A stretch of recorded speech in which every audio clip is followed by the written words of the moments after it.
Today I wanted to review the recently released MXC Compact from Matrix Arms. It's been in development since release before SHOT Show 2024, which is where I first saw it and pre-ordered one. What is this? It's a pistol based on a Glock Gen 3 with an aluminum frame instead of a polymer frame. Now the concept isn't new. People have made metal frames for Glocks before, such as Robar in the past, or Alpha Foxtrot and Live Free Armory more recently, but such ventures have always led to either an unsatisfactory product or the company making them going out of business. Matrix Arms, based out of New Hampshire, has been operating in some capacity for nearly a decade, and in the last few years has been putting out several models of aluminum and steel-framed Glock clones. Remaking a polymer striker gun with a metal frame has become very popular lately, especially with competition shooters. But in terms of Glock clones, Matrix Arms seems to be the only one with quality on par or better than Glock themselves. I'm of course basing this on a very small sample size, but with other metal Glock clones, it's not difficult to find reports of various issues and problems on the internet. This is how my MXC Compact arrived. In the case, I got the gun, a gun lock, a Glock 19 magazine, and a few small spare pins and screws. The foam in the case is cut to hold a few more magazines as well as accommodate a red dot if you mount one.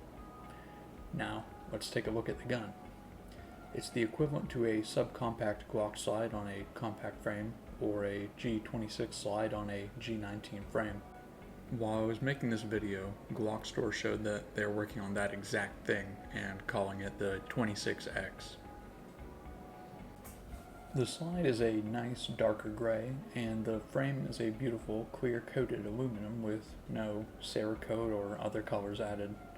The wraparound grip panel insert is a lightly checkered gray polymer that doesn't cut into the hand while still providing a little traction, which I prefer greatly over a more aggressive grip texture.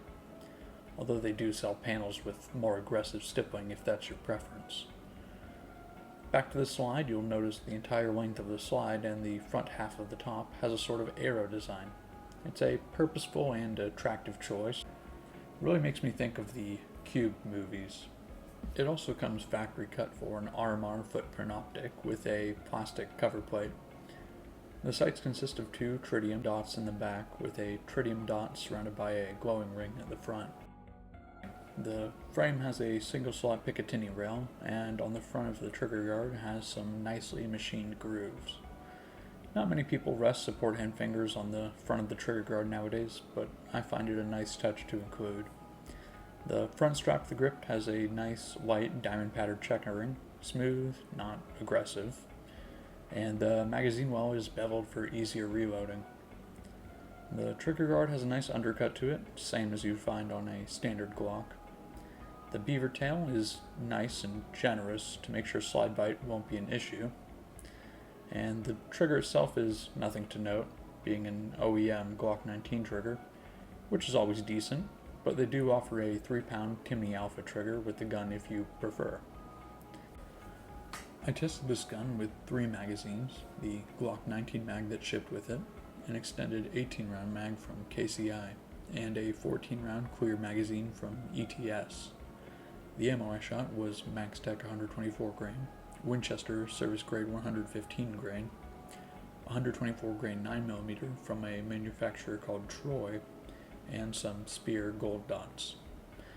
I feel like this was a fair assortment of ammo and magazines to test the reliability of the pistol. The gun ran well over the somewhat brief course of 400 rounds. Matrix Arms states that no break-in is required, which is what one would expect from a Glock as well, and that statement seems true to me.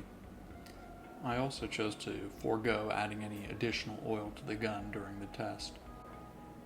I did experience 3 failures during the first 300 rounds, all failures to fire. I'll show the first one here on video, and you should be able to hear this striker being actuated.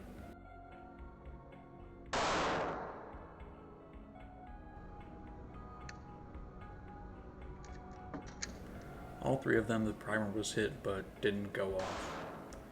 And all 3 fired when put back in and struck a second time. 1 with the Troy and 2 with the Max Tech. Not exactly alarming, but something to note if you shoot a lot of ammo with hard primers. I lean towards this being an issue with the ammo rather than the gun. The gun's accuracy was good, at least better than I could take advantage of with my lack of proficiency on a Glock trigger. And of course the recoil was light due to it being a little heavier than a comparable Glock. The good accuracy can probably be attributed to the fact the way the frame, riding block, slide, and barrel are all manufactured in-house. Overall, I liked the gun. It looks nice, performs well, has good capacity with a decent cartridge, and so far seems durable. I would recommend this gun. Now, I don't like to factor in cost when choosing or advising someone to choose a self-defense firearm, but I will mention it briefly as it does have relevance. This gun retails on their website at around $1,400. The gun, as shown on their page now, also seems to have a 2-slot pick rail, although I don't know for certain if this is an actual change to these going forward or just a placeholder image. That's definitely far more than an equivalent Glock. Not to mention that, as they are a smaller manufacturer, you may experience a wait time when purchasing one of these. That being said, I would absolutely take this over a Glock, but that's just my opinion and taste. You can of course buy their frames separately, starting at $600, but I don't think you'll be able to put a Glock 26 slide on this like you would a Glock 19 slide. And that's all my thoughts on it. Subscribe or keep a tab of this channel up if you want to see an update on this gun, or want to see future reviews and projects.